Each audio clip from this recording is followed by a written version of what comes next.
Well, hello, it's Richard Peers from Finextra TV, and I'm delighted today to be joined by Rich Stockdale. He's the founder of Oxygen Conservation. Their mission is to scale conservation, delivering positive environmental and social impact, and generating a profit as a result of what they do, not the purpose of what they do, which is hopefully something we'll get into. They're working at scale. In the last couple of years, they've acquired about 10 estates, totaling almost 30,000 acres. So really delighted to hear, what you're doing and how you've done it. Welcome, Rich. Thank you very much for having me. Really excited to chat it through. Thanks a lot. Well, let's start with that mission and purpose. Give us a bit of a background, a bit of a deeper dive into the mission and purpose of Oxygen Conservation. It's really the convergence of climate change and the biodiversity crisis that we face right now.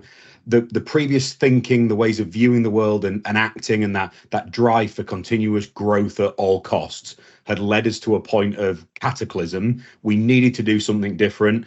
My friends from the Oxygen House Group, which is a private equity and venture capital firm out of Exeter, they're wonderfully philanthropic in their approach to nature anyway. They reached out a couple of years ago and said, what can we do together to help make a real meaningful difference? And that was the genesis for Oxygen Conservation.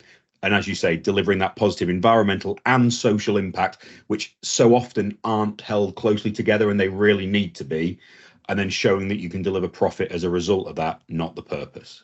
Okay, so let's unpack that a little bit more. I think you've given us the headline on it, but why this type of organization? And why now, in terms of all of the work that's been going on with finance, public, private, TNFD, why now? Philanthropy was the purview of the environmental space. For so long we've relied on gifts and giving and wonderful people at Wildlife Trust and Rivers Trust and the Woodland Trust, but that only unlocks so much money. We can only ask people to give so much. And while they've done brilliant things, it hasn't gone far enough. The trillions of dollars and yen and pounds and all currencies flowing into destroying the planet, we need to do everything we could to redress that and mobilize money to do good instead. Now, by bringing together our approach to identifying land acquisition opportunities, managing that land in a regenerative way, we can generate a profit as a result of doing good, not the purpose, and that will drive even more investment into this space. So to illustrate that in terms of scale, the Wildlife Trust, who are an amazing organization, I used to be a trustee of Devon Wildlife Trust and adore the whole group. They might buy 2,000 or 3,000 acres over a number of years. We've bought 30,000 acres in 2 years because we've adopted a commercial mindset, a data-driven approach to land acquisition and management to change that game. We wanted to make the same impact on the environmental and conservation space that Tesla made in electric vehicles. It wasn't a nudge forward. If you go back 15 years, an electric vehicle was a joke, it was a milk float, and then all of a sudden the Model S came, presented the best car that anyone had ever seen, and it was a quantum leap. We wanted to have that same impact on the world of natural capital. Fantastic. So you appear, reading through the background on you guys, watching a few interviews, you sort of have that classic systems view, it would appear to me, which I guess, Tesla, if you look at that reference, you're looking at the natural, you're looking at the commercial, you're talking about your restoration approach, but partnerships, the business model, there's a lot of layers in here, aren't there? It's not quite the normal, if I may call it silo, which would be unfair to some people. I mean, thank you for noticing. How did you arrive at this approach, and how's it working in practice? Yeah, it starts with data. So I'm a massive data geek at heart. My PhD was half remote data acquisition, half environmental stuff, and using that work to model how water and the environment behaves. So we've taken that approach, and that's in the DNA of the whole Oxygen House Group. Our parent company is hugely data-led in different ways. So building on my PhD, bringing in every element of remote data we can find from a landscape, stacking that to make data-informed decisions. Most people that are buying land across the country buy with their eyes or their heart. They buy it because it looks beautiful or it's close by or they have a connection with it.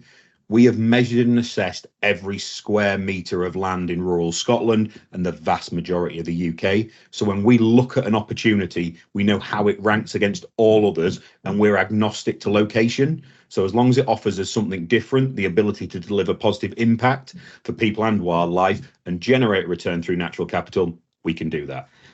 You asked about the sort of culture and the alignment of the business. My background at the same time as doing PhD was high level sport. So I played international sport, and that gives you a certain ethos in terms of performance culture. And my sport was American football, and you get pretty immediate feedback. If you haven't done very well, you're on the floor. So that high performance environment, that honest environment of giving people that feedback has always been something we've pushed to. So, and you're the first person I spoke to that spotted the system thinking side of it. I spent a few years in my career running a business consultancy within an arm of government, applying systems thinking and processing. And our head of people, Andrew, has a PhD in performance psychology, has come through a similar background as well. So you're absolutely right. We're always about where's the marginal gain? How can we improve something? How can we better it and apply it to the team?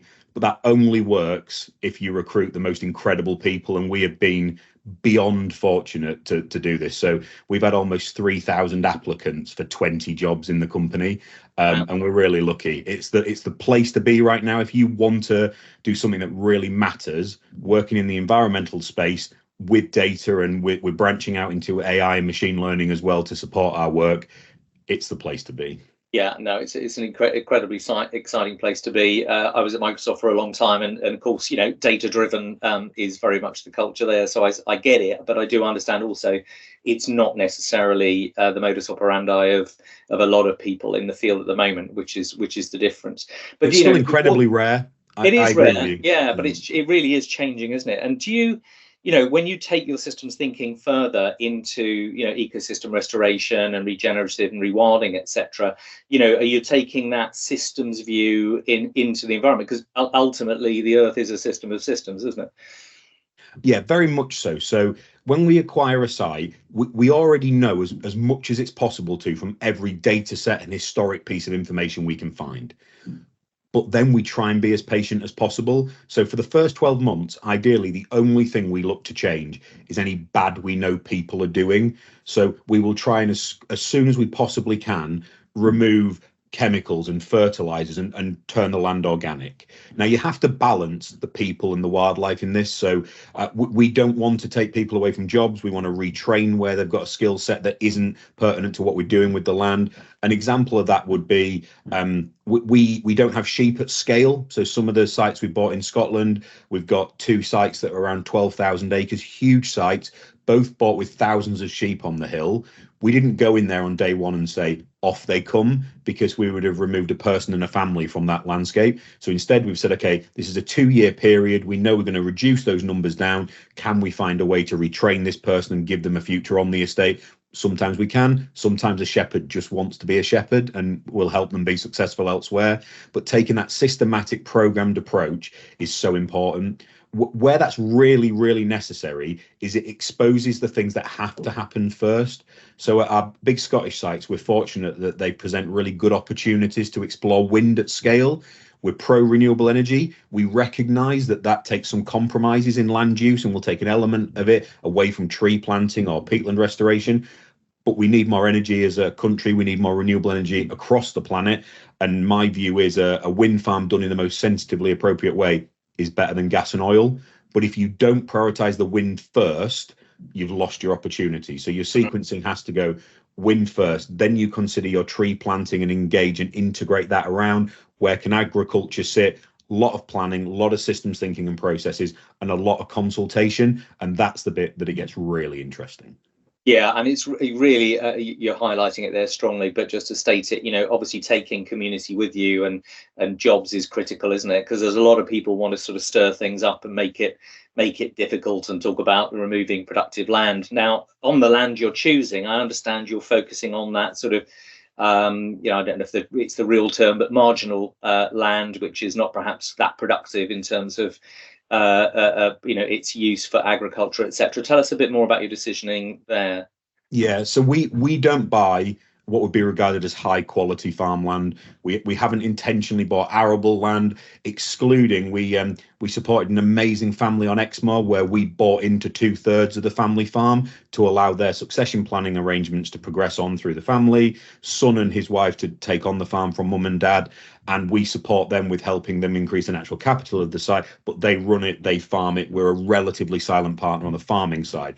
Outside of that, we buy, as you described, marginal land, and you quite rightly referenced that some people recognise that terminology, others don't like it. We have land from the Highlands to Cornwall, from the Welsh coast across to Norfolk. The language, the terminology, the subtlety with how you refer to landscapes, people are incredibly sensitive. So you have to change your dialect and your nuance and things in the different places.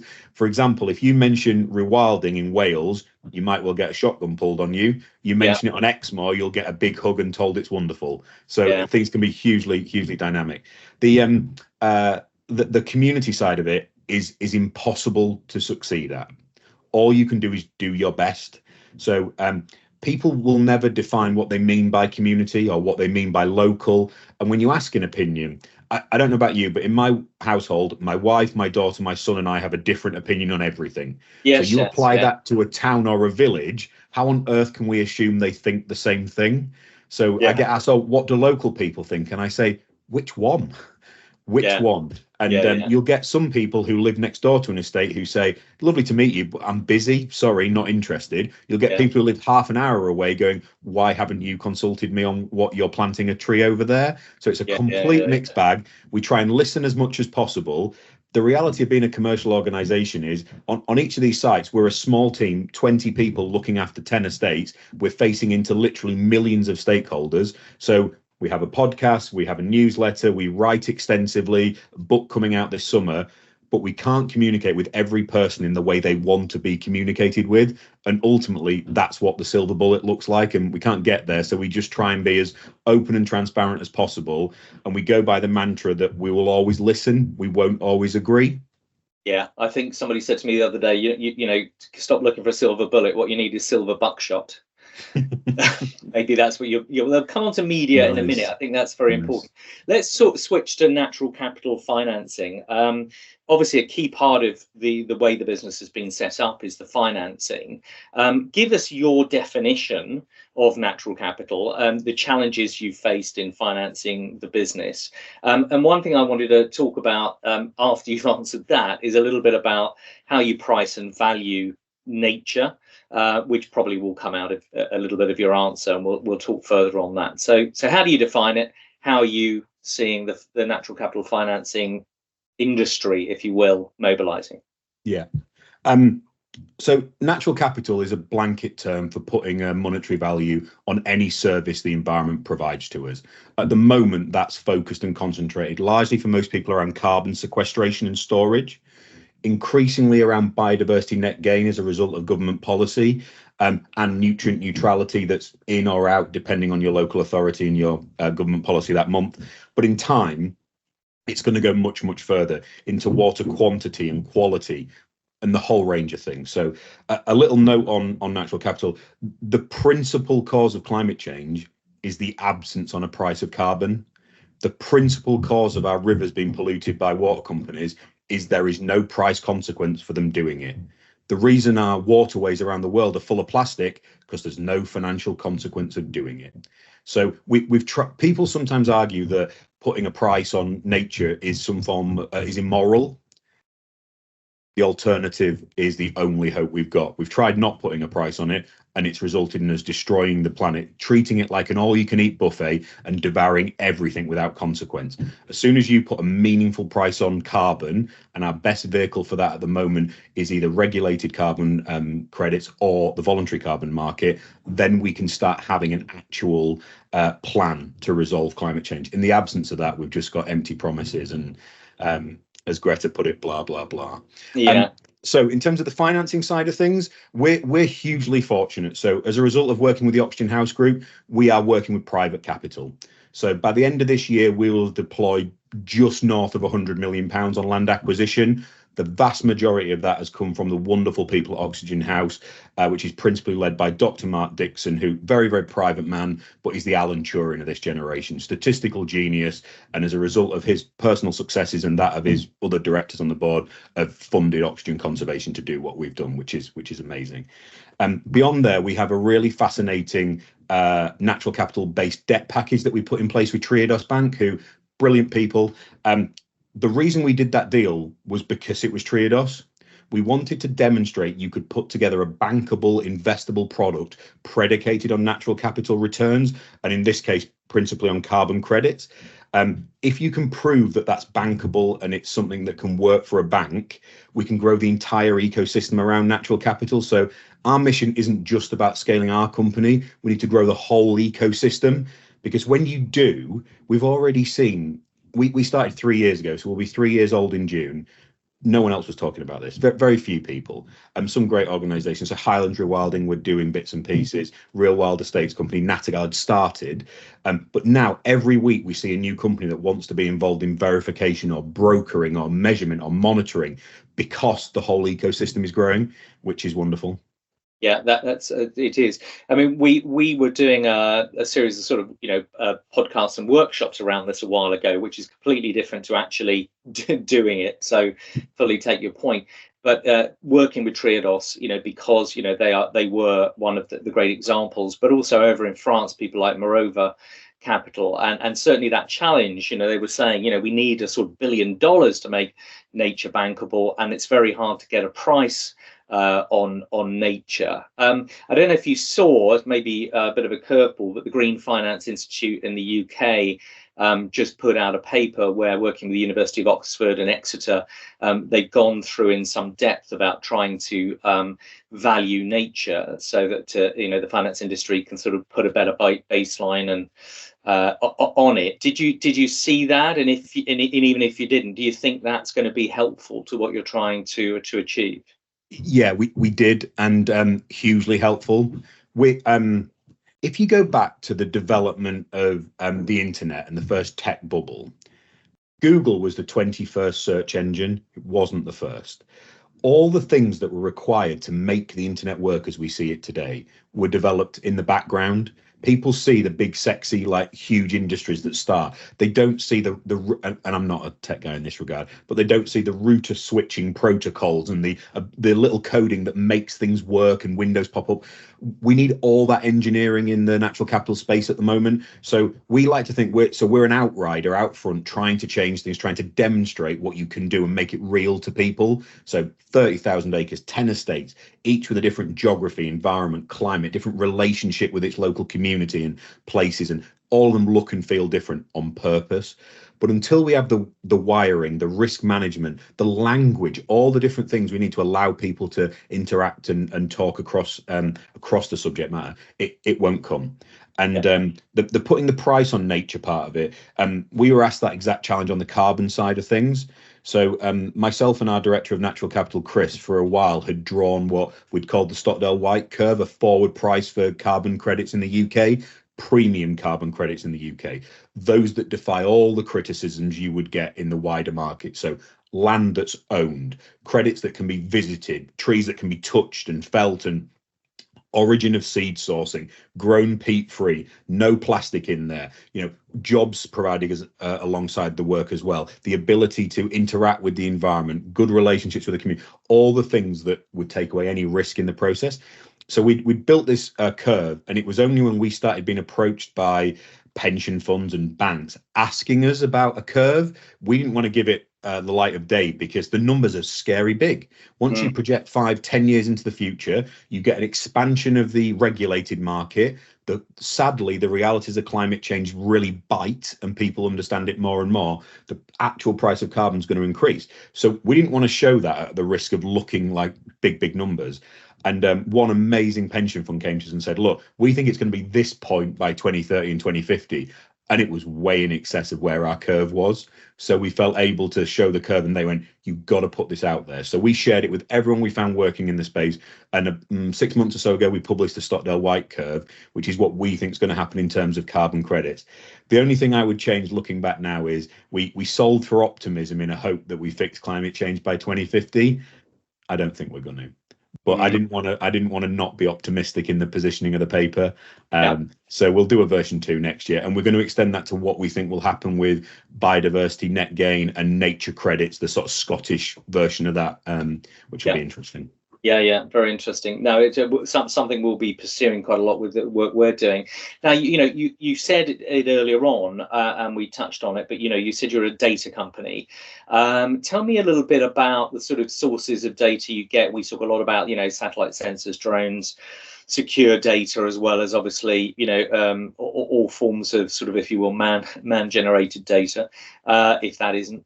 But how do you make it decision useful? That's usually the challenge. How do you get it from out the intelligent edge to the spreadsheet that the stock market wants? Yeah, it's really interesting. So you start with the collection side of it. You need as much as you can. I think earlier in my career, I was quite naive in viewing that if you can't get a perfect data set, it's no use. Don't work with it. I think in time, I've realized work with what you've got, iterate and improve on it. Otherwise, you're going to get nowhere. You're going to be waiting for that perfect solution. And I think probably that's part of our problem around climate change and biodiversity loss. We're all waiting for the perfect answer. There isn't one. Start moving forward, start making some mistakes, but at least make some ground. So start with data collection, understand what you've got, collect as much as possible. So if we just look at publicly available data at the moment, we would pull things together that would include topography, geology, the hydrology of the area, temperature, rainfall, wind, slope angles. That will help you inform, can trees grow there? Will it be appropriate to? The geology and the soil mapping will let you know, are you in an area of peat? Because it's not appropriate and you shouldn't plant trees on peat, certainly not deep peat. So all that allows you to partition what the land could be and should be. Based on satellite imagery and aerial data, you can build an algorithm that will measure the footprint of a property. You can cross-reference that against available data that most often purchased or licensed data to allow you to calculate the price per square footage of a property. You can then apply a sliding scale to say, does this look like a ramshackle barn that's fallen down or an amazing, beautiful manor house? And then you can start to get your valuation there. 2 of the big Scottish estates we bought, we found additional buildings that the sellers didn't know they had. Oh, wow. So, but that's because we've got an amazing data team who have an absolute eye for detail, but then you've got to get on the ground. So you've got to ground truth that. So we have seen around 80 estates to buy 10. So more at the start of our process, because as we're developing the model, we're testing that every time. We're going to site, we're reporting back, we're cross-referencing the data. And also the way our model's constructed, whenever anything comes to the public market, that's fed through our model, we'll change our valuations, we'll look at how that's been positioned. And a real nice nuance is we can essentially have a real feel for who the agent selling it is and how they would price it, which is really interesting. And we shop in that gap. But in terms of making it understandable, it is taking those key attributes and aspects for one lens of a site. So wind, for example, we work with an amazing wind development partner, Low Carbon. They've helped us develop that modeling side of things, so we can look at a site and go, and it's never a yes for a renewable project. It's always, is it a no? And you ask 25 questions. Is it no for this? Okay, next one. Is it no? Oh, no. Okay. So you only get no or maybe all the way through until you actually get there. So, but we can do a good 20 maybes before we even know to visit a site. And then time and iteration and detail. But that only gets you to the point of making an offer and then really understanding the site, because the nuance and the detail in lots of these, especially if they've been in the same family for generations, often you can arrive with no accounts, no paperwork, and sometimes a family that have never sold anything. So they can think they're ready to sell and they have no documentation of any kind. And we've had the most incredible experiences trying to help sellers through that process. Wow, fascinating. That's another level on just making data decision useful. Um, and this maybe connects through to it, but you also talk about radical transparency. Sharing what you're doing, obviously for helping other people build and solve for this problem of climate and nature. But also, you're going to have to do that, I suppose, as you look for finance. People are going to want to know, particularly with greenwashing rules in the UK and so forth. What are they investing in? But you're using, a wide range of communication tools. So why does this storytelling, I think you touched on it, but remind us, why does this storytelling matter and the methods that you're using? And I'd also be interested, what are you monitoring that gets you the most cut through? Yeah. The radical transparency bit is kind of self-serving as well, if you think about it, because I'm surrounded by 20 incredible people I get to work with. If I don't give them all the information to be brilliant, I'm an idiot because I'm not letting them be amazing. It'd be like putting a rugby team on the field and giving them no boots and not telling them what the game plan is. So I think also it's freeing. I've worked in corporate environments and in the public sector where you're lied to a lot. And I describe it as it's like carrying a backpack full of rocks. Yeah. Because you don't know what you can say to anyone about what and what's true. And the worst is where you end up with a say-do gap from your leadership. So if your leadership says, oh, no, we're all about this, close the door, and they're not. The trust and the authenticity is gone. Absolutely. So in a world whereby you're trying to help people be comfortable with things changing, not that there's an alternative, because change is like gravity. We don't get to choose. It's happening. I just think being outright honest about what you're doing is the best way. It's not always easy, and sometimes it leads to difficult conversations, but we try and be as absolutely transparent as possible because it's who I want to be as a person and who we are as a company. I think at the time of speaking, we've probably redacted 4 or 5 documents ever in the course of OC, and that's where we've got a non-disclosure with a third party that relates to specific individuals. So a piece of document that perhaps me and our head of legal could see and nobody else. They've been the only things we haven't shared. Everything else we'll share. So you said about other communication channels. So we have a monthly newsletter that goes out to just over 1,000 people now. We've had a podcast that's hitting 10,000 downloads. I write a lot and have had a lot of positive feedback on that. And actually, my first draft of the book went to the publisher last night for feedback on, which is exciting. I think the stuff we get the most positive feedback on has been the podcast. So we started that as a way of so I get asked wonderfully to do lots of media and I just can't get to everything. So I wanted more people in the team to have practice and be more comfortable talking about the team on camera. So we thought, well, what a way to do it. I'll do little interviews with the team. So they've got a little thing to show their family what they're doing and talk about and things like that. And it just spiraled and got really popular. And we've released 40 now. We've got another 25 recorded and we'll be into the hundreds by the end of the year.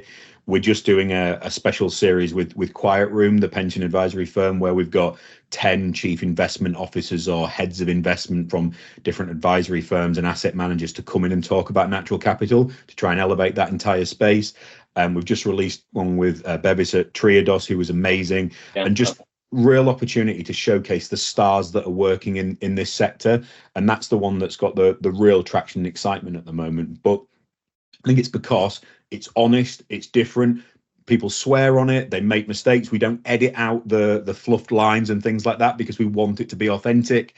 And the quality is amazing. So our third hire was a photographer and videographer because, and totally self-taught, the gentleman is an absolute savant. He's amazing. Everything you see from OC, Josh has taken in terms of video. Wow. We don't use anything from anyone else.